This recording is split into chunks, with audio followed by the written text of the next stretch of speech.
भैया बहनों, मैं सरस्वती शिशु मंदिर कैलाश नगर कक्षा दशम की हिंदी आचार्य श्रीमती पूनम तिवारी बोल रही हूँ। आज हम पाठ 4.3 छत्तीसगढ़ की लोक कलाएं के बारे में पढ़ेंगे। इसके लेखक श्री दानेश्वर शर्मा जी हैं।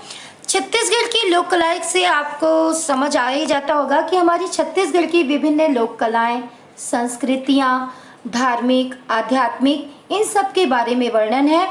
तो इस पाठ में हमारे विभिन्न प्रकार की संस्कृतियाँ और उन पर आधारित नृत्य इस छत्तीसगढ़ी लोक कला में वर्णन किया गया है। हमारी छत्तीसगढ़ विभिन्न संस्कृतियों के लिए, लोक कलाओं के लिए, नृत्य के लिए प्रचलित है। तो आज हम छत्तीसगढ़ की लोक कलाएं में इन्हीं के बारे में वर्णन करेंगे।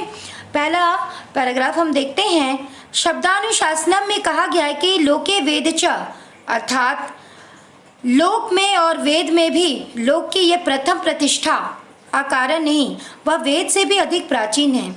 लोकमानस ने धरती माता को अपने को उसका बेटा माना है। माता भूमि पुत्रोहम पृथ्वीत्वया नाते रिश्तों के इस प्रेम ने उसे प्रकृति की ओर उस संतान के साथ जोड़ दिया और यहीं से फूटी लोक रचना की अजरस धारा। लोकगीत, लोक गाथा, लोक नाट्य और लोक नृत्य के रूप में आज तक प्रवाहित होती चली आ रही है। मनुष्य का संपूर्ण चिंतन, दर्शन और राग विराग लोक कला में इसी कारण सन्निहित है। जब हमारा छत्तीसगढ़ विभाजन हुआ, मतलब कि विभाजन किया गया, 1 नवंबर 2000 छत्तीसगढ़ स्वतंत्र हुआ, वह राज्य बना। गढ़ अर्थात किला, यहाँ कभी 36 किले थे। छत्तीसगढ़ इसलिए प्रचलित है क्योंकि यहाँ पर 36 किले थे। रायपुर, दुर्ग, राजनांदगांव, बिलासपुर, रायगढ़, सुकमा, दंतेवाड़ा, सूरजपुर, बीजापुर आदि 27 जिलों में यह भूभाग साहित्यिक, संगीत और कला के क्षेत्र में अपनी अनेक विशेषताओं के लिए प्रसिद्ध है। रायपुर वर्तमान बलौदा बाजार जिले के तुलतुरिया नामक स्थान से वाल्मीकि का आश्रम माना गया। इस नाते कविता की पहली रचा यह फूटी कि आदि शंकराचार्य के भी गुरु श्री गोविंद पाद स्वामी इसी धरती के संत थे। संगीत और कला के क्षेत्र में इसी कारण अनेक बातें कही जाती है। अब हम दूसरा पैराग्राफ देखते हैं। क्या कहा जा रहा है कि छत्तीसगढ़ की लोक कला का भी गढ़ है। यह खेत, खार, पर्वत, नदियाँ, वन, उपवन सब गाते हैं। यहाँ पर कहा जा रहा है कि छत्तीसगढ़ की हर एक कला में एक संगीत छुपा है, एक संगीत छुपा है। जैसे चाहे वो खेत हो, खार हो, पर्वत हो, नदियाँ हो, वन हो, उपवन हो। जैसे गेहूं गाए गीत खेत में और बाजरा झूमे नाचे, चना बजाता घुंघरू छन छन और मूंग जो कविता बाचे। लोकगीत की कड़ी में जीवन का सरगम सजता, लोक कला का जादू ऐसा कदम कदम बंधन लगता। तो यहाँ हर एक शब्दों में जैसे गीत छुपा है, हर एक अनाज में लोक कला के इन जादूगर का लंबा इतिहास। किंतु आज भी छत्तीसगढ़ में सैकड़ों कलाकार जिन्होंने देश के कोने कोनों में और विदेशों में भी अपनी छाप रख छोड़ी। लोक कला के अंतर्गत कुछ प्रतिनिधि लोकगीत, लोक कथाओं, लोक नाट्यों एवं लोक नृत्यों की चर्चा भी हुई। यहाँ पर इन खेत के आधार पर लोकगीत हुआ, नाट्य हुआ, नृत्य हुआ, विभिन्न संस्कृतियों के आधार पे, कला के आधार पे गीत प्रस्तुत किया गया।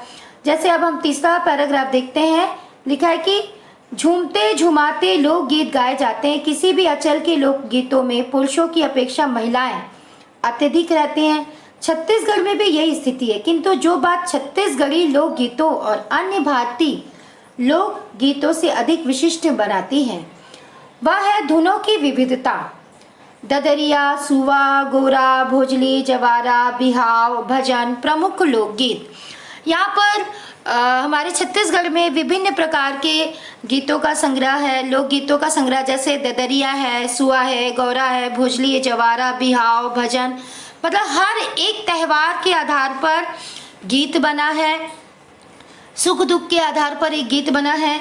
जैसे ददरिया श्रृंगार गीत है, ददरिया श्रृंगार गीत है। साझा बेरा तरोई फुले रे, तोर चिमटी भर कनिहा। तोरला खुले रे, अर्थात शाम के समय तरोई का फूल खिलता, एक चिमटी में समा जाने वाली तुम्हारी पतली कमर तुम्हारे व्यक्ति को और अधिक निखार देती है। वर्णन किया गया, एक बड़ाई की जा रही है। इस गीत में सवाल जवाब भी चलता है। खेत में या तालाब नदी के पास में बैठे हुए किसी नायक ने ददरिया का एक पद गा दिया और दूसरी ओर से भी किसी ने उसका जवाब दे दिया, तो स्पर्धा शुरू हो गई। यह सिलसिला काफ़ी लंबा चलता है और आसपास छिटके हुए श्रोता इस प्रतिस्पर्धा का आनंद लेते हैं। और लोक कला में आशु कवित्व भी है और ददरिया उसका उदाहरण है। यहाँ पर अलग अलग मतलब ददरिया के आधार पर भी यहाँ पर संस्कृति का वर्णन होता है। अगला हम पैराग्राफ देखते हैं। इसमें सुआ गीत के बारे में बताया गया कि सुआ गीत में महिलाएं अपने सुख दुख का वर्णन करती हैं। एक टोकरी में सुग्गा रखती हैं, उसमें चावल रहता है, सुग्गा रखती हैं और 5-7 महिलाएं मिलके उसको गीत गाती, वर्णन करती हैं। तो क्या है गीत? सुआ गीत में महिलाएं बांस की टोकरी में भरे धान के ऊपर, हम चौथा जो पैराग्राफ हम बता रहे हैं, इसमें सुआ गीत में महिलाएं बांस की टोकरी भरे धान के ऊपर सुआ अर्थात तोते की प्रतिमा रख देती हैं और उसके चारों ओर वृत्ताकार स्थिति में नाचती गाती हैं। सुआ को छत्तीसगढ़ लोकगीतों में कबीर के हंसा की तरह आत्मा का प्रतीक माना गया है। यह जो गीत है, जो सुआ गीत है, ये दिवाली के समय में गाया जाता है और महिलाएं पूरा झूम झूम के गाती हैं। बांस की टोकरी में धान रखकर, सुग्गा रख के अपने सुख दुख के गीत को गाती हैं, लोगों को घर घर जाके सुनाती हैं। जैसे सेमी के मर पर कुदरवा के झूल वो, जही तरी गोरी कूटे धाने, एदे धान है सिया रे मोर, जही तरी गोरी कूटे धाने, कहाँ रही थस तुलसी आओ, कहाँ रही थस राम वो, जही तरी गोरी कूटे धाने, चवरा रही थस तुलसी, मंदिर रही थस राम वो, जही तरी गोरी कूटे धाने। श्रीमती अमृता और श्रीमती कुलवंतिन का नाम सुआ गीत की अच्छी गायिकाओं में आता है। दिवाली के समय कार्तिक अमावस्या की रात गौरी पार्वती की पूजा होती है। गौर जाति की महिलाएं इस अवसर पर जो गीत गाती वो गौरा गीत कहलाता है। आप लोग को लगभग सभी को पता होगा कि रात भर गौरा गौरी का पूजन करने के लिए मिट्टी बाहर से लाया जाता है, उस मिट्टी से पूजा की गौरा बनाते हैं। रात भर उनकी पूजा होती है। सुबह निकल कर उनको सब जगह घुमाते हैं, पूरा गली गली में ले जाते हैं, उनका यात्रा निकलता है गौरी गौरा को और पूजा की जाती है। तो मिट्टी से ही बनाया जाता है उनका गौरी गौरा को और सब पूजा के बड़े हर्षोल्लास से किया जाता है। उसी में गौरा गौरी गीत गाया भी जाता है। छोटे पदों में किंतु बड़ी ऊर्जा से भरने वाले गीतों को श्रोताओं को भी झुमा देने वाली ताकत होती है। रात भर पूजा अर्चना के बाद प्रातः विसर्जन के समय गीतों के भाव में करुणा आ जाती है। देवी को अगले वर्ष फिर आने का निमंत्रण देती हुई महिलाएं आंखें आंसू से नम हो जाती हैं। ममता चंद्राकर, साधना यादव, अनुराग ठाकुर, कविता वासनिक आदि के स्वर में गौरा गीत बहुत अच्छे लगते हैं। हमने देखा, आपने अक्सर देखा होगा कि रात भर दिवाली के दिन रात भर गौरा गौरी का पूजा किया जाता है। गौरा गौरी चौक भी होता है, वहाँ पर गौरा गौरी का पूजा किया जाता है, मट्टी लाके उनका बनाया जाता है मूर्ति, रात भर उनकी पूजा की जाएगी। फिर सुबह फिर क्या करते हैं, उनको विसर्जन किया जाता है। गीतों के माध्यम से उनको विसर्जन ले जाते हैं, विसर्जन किया जाता है और निवेदन करते हैं कि हर साल जैसे आते हो हर साल आना, हमें अपनी कृपा दृष्टि देना। अब हम अगला जो पैराग्राफ, 5वां पैराग्राफ पढ़ेंगे जवारा के बारे में। आप लोग को सभी को पता होगा कि नवरात्रि के समय में जवारा बोया जाता है, तो उस समय भी जो गीत गाए जाते हैं उसका भी वर्णन किया गया है यहाँ पर। जवारा भी माता दुर्गा से आधारित है। माता दुर्गा पर जब माता दुर्गा बैठाई जाती है उस वक्त जवारा बोया जाता है, तो उस समय भी लोग जो गीत गाते हैं उसका भी वर्णन किया गया है। जवारा भी शक्ति की आराधना है। नवरात्रि के पर्व में गेहूं के उगे हुए अंकुर के माध्यम से शक्ति स्वरूपा प्रकृति के पूरे गांव में बल देती है। छत्तीसगढ़ के प्रमुख लोकगीत गायक लाला फूलचंद श्रीवास्तव, भैयालाल हेड़ाऊ, बेतल राम साहू, पंचराम मिर्जा, केदार यादव, नर्मदा प्रसाद वैष्णव, कोदूराम वर्मा, श्री कुमार तिवारी, शेख हुसैन और प्रकाश देवांगन सुग्घर सुग्घर सुग्घर कथा सुग्घर कहनी, सुन लेहु भैया सुन लेहु बहिनी। लोक गाथा, बड़ी कहानियाँ छत्तीसगढ़ की प्रचलित लोक गाथाओं में ढोला, मारू, सोन सागर, दसमत, कैना, भरथरी, अल्हा, पंडवानी, देवार गीत, बाज गीत, चंदेनी, लोरिक चंदा आदि प्रमुख है। लोक गाथा गायकों में इस समय श्रीमती तीजन बाई और श्रीमती सूरजबाई खांडे के नाम उभर कर आए हैं। मतलब तीजन बाई जो लोकगीत गाने में प्रचलित हुई, उनका नाम ज़्यादा आता है, सूरजबाई का भी नाम ज़्यादा आता है। सूरजबाई बिलासपुर की रहने वाली है जो, और ढोला, भरथरी तथा चंदेनी गाती हैं। एकल स्वर में भी सभी बांध देने वाली यह गायिका अपनी विधा के लिए अलग से पहचानी जाती हैं। रूस में हुए भारत महोत्सव में भी उन्होंने अपनी कला का प्रदर्शन किया था। ये दोनों ने अपनी कला का प्रदर्शन किया था, तब से प्रचलित हो गई। अब हम छठवां पैराग्राफ देखते हैं। यहाँ पर लोक गाथा से वर्णन है कि देवार गीत का वर्णन किया गया यहाँ पर कि लोक गाथा का विशाल भंडार देवार गीत में भी मिलता है। देवार एक घुमंतु जाति है। देवार क्या है? एक घुमंतु जाति। इसका पूरा परिवार कलाकार होता है। केवल रुंजू एक तारा बजाकर ही सभी श्रोताओं को मंत्रमुग्ध कर देने वाला देवार अपनी शैली और धुन के कारण पहचाना जाता है। मार जैसा गीत है, सुनिएगा। मार दिस पानी बिछल गए बाट, ठमकत केवटिन चलिस बाजार। केवटिन गिर गए मारी के भार, केवट उठाए नग डेना के भार। देवार जाति की जो महिलाएं प्राय गाती हैं और नाचती हैं। नाचने की कला वे इतनी प्रवीण होती हैं, कुशल होती हैं कि लोक नृत्य में देवरनी नाच एक विधा हो गई है। देवार जाति के कलाकारों में मनहरन, कौशल, गणेश, बरतनीन बाई, किस्मत बाई, फिदा बाई, पद्मा आदि प्रमुख है। अब हम सातवां देखते हैं पांडवानी गीत, जिसमें हमारी जो तीजन बाई ने महाभारत का वर्णन किया था। सातवां हम देखते पांडवानी पांडवों की कथा। झाड़ू राम देवांगन पांडवानी के शीर्ष स्थल कलाकार थे। उन्हें मध्य प्रदेश शासन का शिखर सम्मान प्राप्त था। विदेशों में अनेक कार्यक्रम हुए। उनके शिष्यों की बहुत बड़ी संख्या है, जिनमें से पूनाराम निषाद को संगीत अकादमी का पुरस्कार प्राप्त हुआ। श्रीमती तीजन बाई काल्पनिक शैली की पांडवानी गायिका और उन्हें पद्म भूषण का अलंकार प्राप्त हुआ।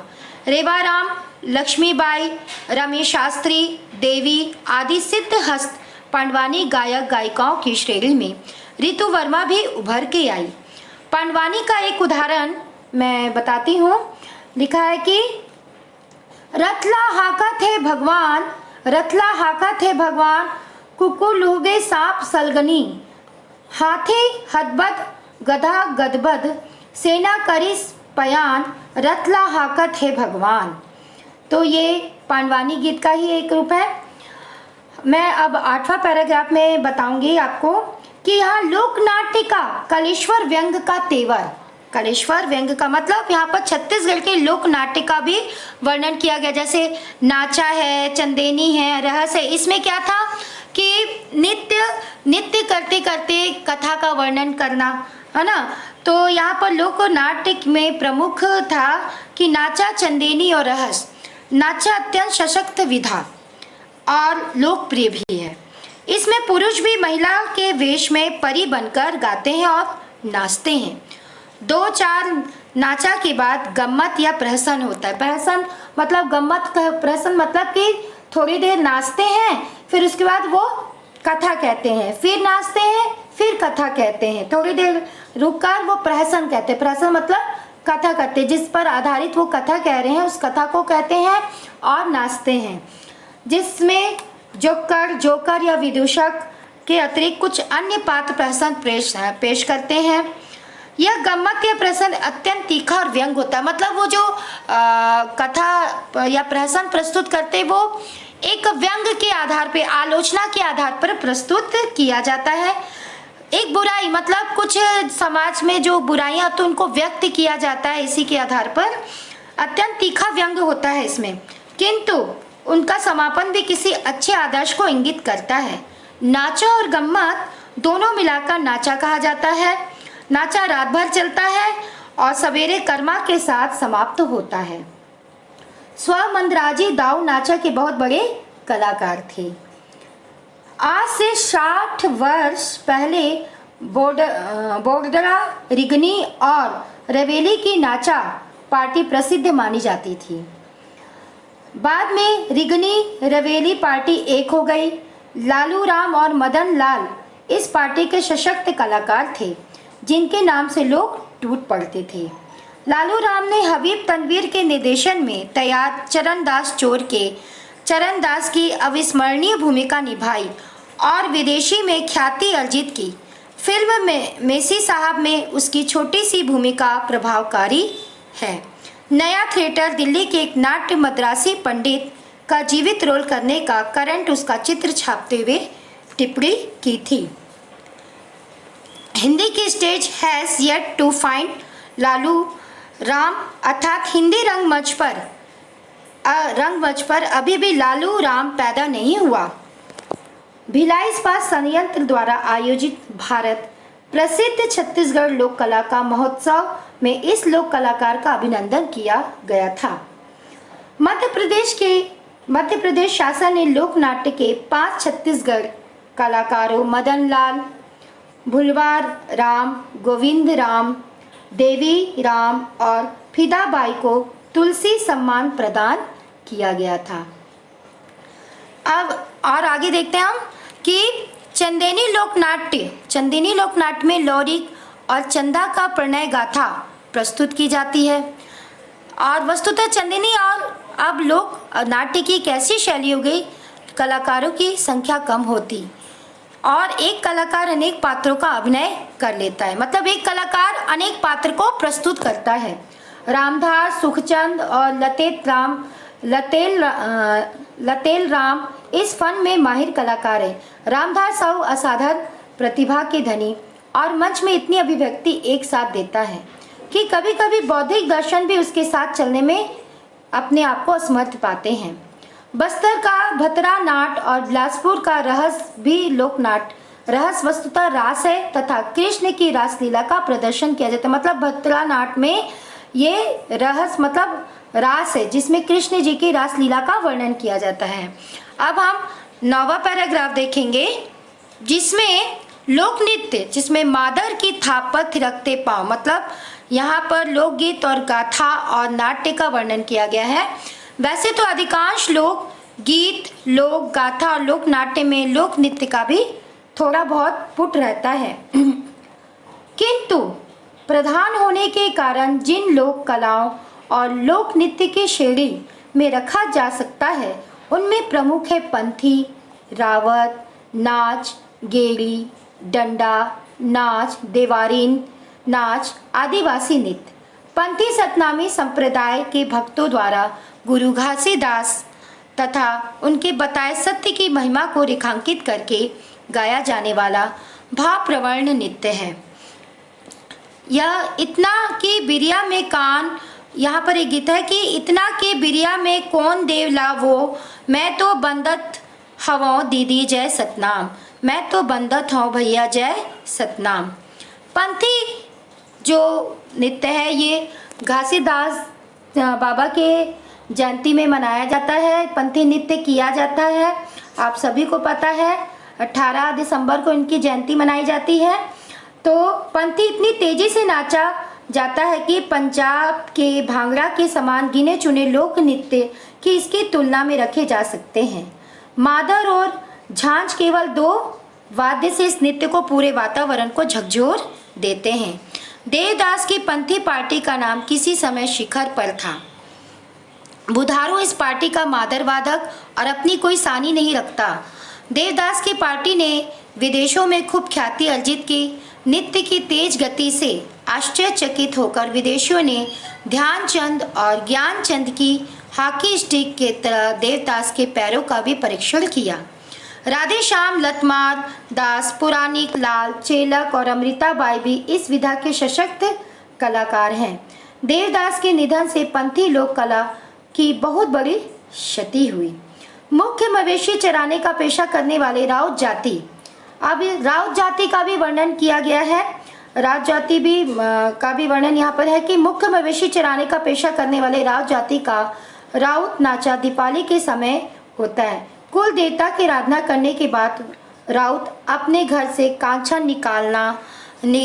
निकालता है। उस समय उसके पास अपार शक्ति होती है। मस्ती में अपने घर के छप्पर छानी को तोड़ते हुए निकलने वाला राउत अपनी लाठी से समस्त राउतों पर अकेले ही प्रहार करता है। उसके प्रहार को रोकने के लिए 30-40 राउत वहां एकत्र रहते हैं।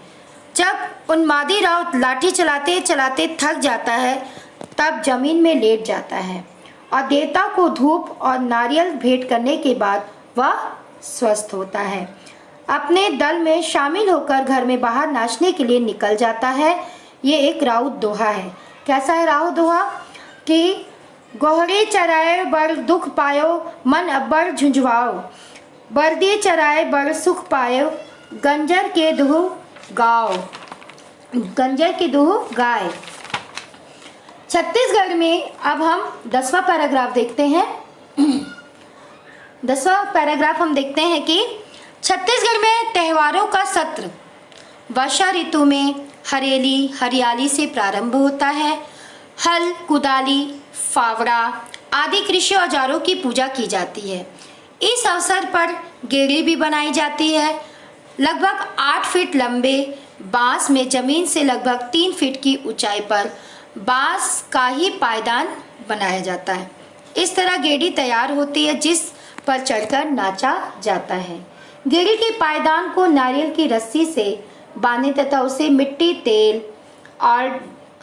तेल और डालकर धूप में सुखाने से होने वाला चरमर की आवाज अन्य वाद्य साथ मिलकर अद्भुत संगीत पैदा करती है। समूह में नाचने पर गेड़ी नृत्य की छटा देखने लायक होती है। आदिवासी नृत्य छत्तीसगढ़ी लोक कला का महासागर है। जनजातियों की बहुलता वाले क्षेत्र में सैकड़ों तरह के आदिवासी नृत्य प्रचलित है।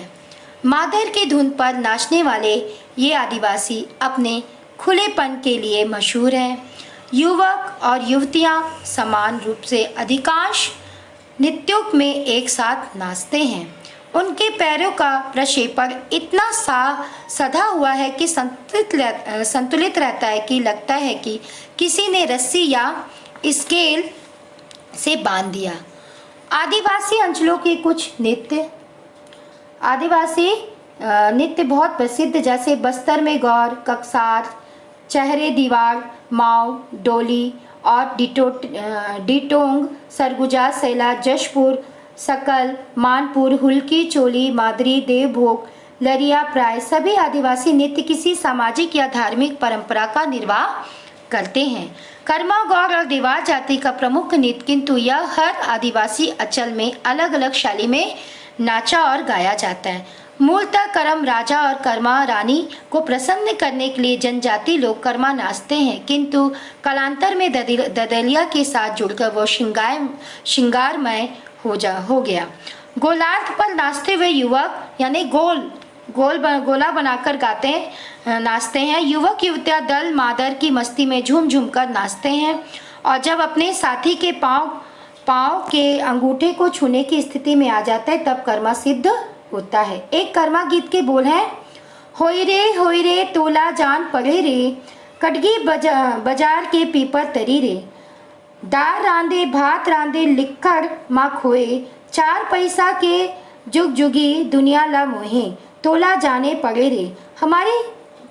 तो देखते हैं हम कि हमारी जो संस्कृति है, यहाँ पर हम देखते हैं कि हमारी संस्कृति मूलतः लोक संस्कृति है। लोक कला उसका एक अंग है। शरीर की पुष्टि के लिए अंगों का पुष्ट होना अनिवार्य है। अतः लोक कला की अजरता, अमरता और लोक संस्कृति की अजरता, अमरता भी होनी जरूरी है। हमने देखा इस पाठ में कि यहाँ पर विभिन्न संस्कृतियों, विभिन्न कलाओं का वर्णन किया गया, विभिन्न धार्मिक वर्णन किया गया कि हर एक नाचा के साथ हर एक संस्कृति जुड़ी हुई है, हर एक अध्यात्म जुड़ा हुआ है। ज्वार गीत से लेकर ददरिया से लेकर पांडवानी से लेकर सुआ गीत आप लोग को पता ही है कि सुआ गीत जो एक महिलाएं जो होती हैं अपने जीवन की सुख दुख का वर्णन उसमें करती हैं, अपने सुख दुख का वर्णन उस गीत में व्यक्त करती हैं। ये सुआ गीत दिवाली के समय में किया जाता है ये नृत्य, तो इसका वर्णन किया गया।